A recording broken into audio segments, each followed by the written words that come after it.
মৰমৰ ছাত্ৰ-ছাত্ৰীসকল, আজি তোমালোকৰ লগত মই তোমালোকৰ ইংৰাজী পাঠ্যপুথিত থকা প্ৰথম lesson oh look at the moon কবিতাটোৰ প্ৰশ্ন উত্তৰখিনি আৰম্ভ কৰিম। আশা কৰোঁ তোমালোকে ভিডিঅ'টো চাই ভাল পাবা। 1 নম্বৰতে কেইটামান প্ৰশ্ন দিছে আৰু তাৰ উত্তৰখিনি আমাক কৰিবলৈ দিছে। এই নম্বৰটো চাওঁ আহা। What is the name of the poem? কবিতাটোৰ নাম কি? Answer, the name of the poem is O Look at the Moon. কবিতাটোৰ নাম হৈছে O Look at the Moon. এতিয়া B number. What looks like a lamp in the air? বতাহত কাক চাকিৰ পোহৰৰ দৰে দেখা পায়? Answer, the moon looked like a lamp in the air. ৰাতিৰ আকাশৰ মুনটো অৰ্থাৎ জোনটো চাকিৰ দৰে দেখা পায়। প্ৰথমতে 1 নম্বৰ প্ৰশ্ন উত্তৰখিনি আমি চাওঁচোন আহা। Number C, what does the moon look like when she is smaller? যেতিয়া মুনটো সৰু হৈ থাকে তেতিয়া তাক কাৰ দৰে দেখা পায়? Answer, the moon looked like a bow when she was smaller. যেতিয়া মুনটো সৰু হৈ থাকে তেতিয়া তাক বৌৰ দৰে দেখা পায়। ধেনুবিৰিয়া আকৃতিত দেখা পোৱা যায়। Number D, what does the moon look like when she grows bigger? যেতিয়া মুনটো ডাঙৰ হয় বা বৃদ্ধি হয় তেতিয়া তাক কাৰ দৰে দেখি? Answer, the moon looked like an O when she is grown bigger. যেতিয়া মুনটো ডাঙৰ হয় তেতিয়া তাক এটা ওৰ আকৃতিৰ দ্বাৰা দেখা পোৱা যায়। ঘূৰণীয়া ও আকৃতিৰ দৰে দেখা পোৱা যায়। এতিয়া 2 নম্বৰটোত যাওঁ আহা। ইয়াত দিছে ৰাইমিং ৱৰ্ডৰ কথা। মৰমৰ ছাত্ৰ-ছাত্ৰীসকল, তোমালোকে হয়তো ৰাইমিং ৱৰ্ডৰ বিষয়ে জানা।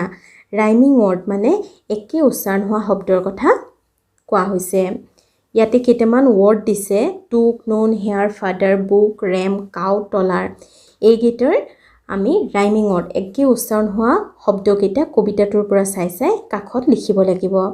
এতিয়া চাওঁচোন আহা।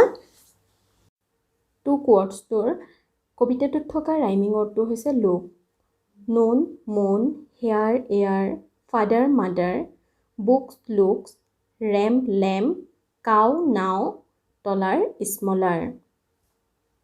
এতিয়া 3 নম্বৰ কুৱেশ্যনটোলৈ।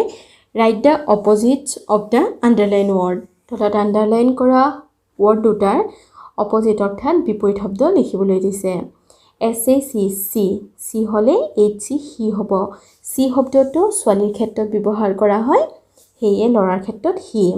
UP, আপ মানে ওপৰত, ইয়াৰ বিপৰীত শব্দ হ'ব DOWN, ডাউন অৰ্থাৎ তলত।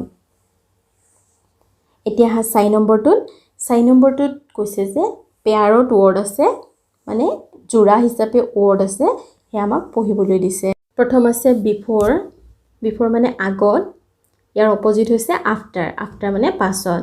ডে মানে দিন, নাইট, নাইট মানে ৰাতি। বিউটিফুল, বিউটিফুল মানে ধুনীয়া, আগলি মানে দেখিবলৈ বেয়া বা লেতেৰা। আউটছাইড, আউটছাইড মানে বাহিৰত, ইনছাইড মানে ভিতৰত। ফাৰ, ফাৰ মানে আঁতৰত, নিয়েৰ মানে ওচৰত। পিক, পিক মানে কোনো এটা বস্তু ধৰি থকা, থ্ৰ মানে দলিয়াই দিয়া। এতিয়া 5 নম্বৰ কুৱেশ্যন। ইয়াতে কৈছে থিংক এণ্ড চে হু আই এম। কৈছে ভাবা আৰু কোৱা মই কোন। I live in the sky. Sky মানে আকাশত, মই আকাশত থাকোঁ। Sometimes I am small. কেতিয়াবা মই সৰু হৈ থাকোঁ। Sometimes I am big. কেতিয়াবা মই ডাঙৰ হওঁ। I glow' at night. মই আকাশত উজ্জ্বলি থাকোঁ। হু এম আই, মই কোন। এইফালে কাষত ছবিখন দিয়ে থৈছে, এইটো হৈছে মুন, ৰাতি আকাশত ওলোৱা মুন, যি কেতিয়াবা সৰু হৈ থাকে আৰু ব আকৃতিৰ হয়, ধেনুবিৰিয়া হৈ থাকে, আৰু কেতিয়াবা ডাঙৰ হৈ ও আকৃতিৰ হয়। সেইটো হৈছে moon. I am the moon. B নম্বৰ। I live in the sky. ময়ো আকাশত থাকোঁ। I twinkle at night. মই ৰাতিৰ আকাশত তিৰবিৰাই থাকোঁ। I am not the moon. কিন্তু মই মুন নহয়। হু এম আই, মই কোন? এতিয়া চোৱা কাষতে এখন ছবি আঁকিয়ে থৈছে। এইটো কি বাৰু? এইটো হৈছে তৰা, আৰু তৰাটোক ইংৰাজীত কি কয়? Star. I M A star, STAR। Number C, I am hot, মই গৰম। আই এম ব্ৰাইট, মই উজ্জ্বল। আই এম বিগ, মই ডাঙৰ। আই গিভ লাইট, মই পোহৰ দিওঁ। হু এম আই, মই কোন? এইফালে কাষৰ ছবি এখন আঁকিয়ে থৈছে। এইটো কি? সূৰ্য। দিনৰ আকাশত ওলায়, ৰাতি নোলায়, আৰু ইয়াক কোৱা হয় ইংৰাজীত ছান। ছাত্ৰ ছাত্ৰীসকল, মই আজি তোমালোকৰ লগত এই 5 নম্বৰ প্ৰশ্নলৈকে ডিছকাছ কৰিলোঁ। নেক্সট ভিডিঅ'ত বাকীখিনি বুজাই দিম।